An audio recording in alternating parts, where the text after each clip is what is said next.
Hai, Assalamualaikum warahmatullahi wabarakatuh. Perkenalkan, nama saya Aulia Faradina Putri dengan NIM 2019 011060. Nama saya Fatma Fira Heriani dengan NIM 2019 011055. Kami dari Prodi Akuntansi Universitas Pembangunan Jaya dengan dosen pengampu Ibu Agustin Dwi Anika, SEMAK CIBA. Untuk memenuhi tugas akhir mata kuliah perpajakan di semester 3 ini, kami akan menjelaskan salah satu materi perpajakan yaitu pajak pertambahan nilai atau biasa disebut PPN. Pengertian PPN. Apa itu PPN? PPN atau pajak pertambahan nilai adalah pungutan yang dibebankan atas transaksi jual beli barang dan jasa yang dilakukan oleh wajib pajak pribadi atau wajib pajak badan yang telah dikukuhkan sebagai pengusaha kena pajak atau biasa disebut dengan PKP. PPN merupakan pajak tidak langsung, artinya beban pajak akan dilimpahkan kepada pihak lain. Jadi, yang berkewajiban untuk memungut, menyetor, dan melaporkan adalah para pedagang atau penjual. Namun, pihak yang berkewajiban untuk membayar PPN adalah konsumen akhir. Karakteristik PPN. PPN Indonesia bersifat objektif dan multi-stage tax. PPN menggunakan tarif tunggal. PPN merupakan pajak konsumsi dalam negeri atau destination principle dan pemungutan pajaknya menggunakan faktur pajak. Tarif PPN menurut ketentuan Undang-Undang Nomor 42 Tahun 2009 Pasal 7. Yang pertama, tarif umum 10% atas penyerahan dalam negeri. Yang kedua, tarif khusus 0% atas ekspor BKP berwujud maupun tidak berwujud dan ekspor JKP. Yang terakhir, tarif pajak 10% dapat berubah menjadi lebih rendah yaitu 5% dan paling tinggi 15% sebagaimana diatur oleh peraturan pemerintah. Jenis PPN. Yang pertama adalah PPN masukan, yang kedua adalah PPN keluaran.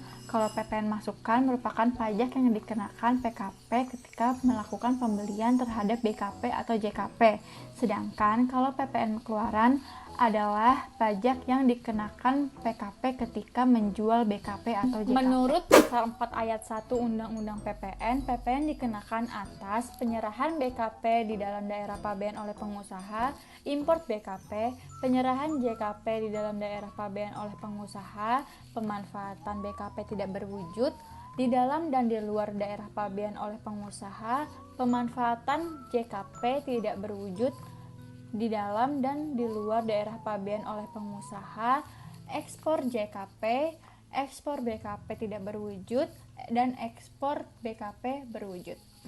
Secara khusus, PPN juga dikenakan atas kegiatan membangun sendiri yang dilakukan tidak dalam kegiatan usaha atau pekerjaan oleh orang pribadi atau badan yang hasilnya digunakan sendiri atau digunakan pihak lain, dan penyerahan BKP berupa aktiva yang menurut tujuan semula tidak untuk diperjualkan oleh PKP. Barang atau jasa yang tidak dikenakan PPN. Pertama, barang hasil pertambangan atau pengeboran seperti minyak mentah, gas bumi, batu bara, dan lain-lain. Yang kedua, barang kebutuhan pokok seperti susu, daging, sayuran, beras, dan lain-lain. Yang ketiga, makanan atau minuman yang disajikan di rumah makan atau restoran. Yang keempat, uang dan emas batangan.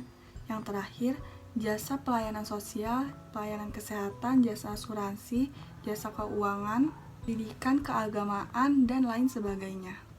Undang-undang yang mengatur PPN. Pertama, Undang-Undang Nomor 8 Tahun 1983. Kedua, Undang-Undang Nomor 18 Tahun 2000 yang merupakan perubahan kedua dari undang-undang sebelumnya tentang PPN dan PPNBM, juga untuk menciptakan sistem perpajakan yang tepat untuk masyarakat dan penerimaan negara. Yang terakhir, Undang-Undang Nomor 42 Tahun 2009.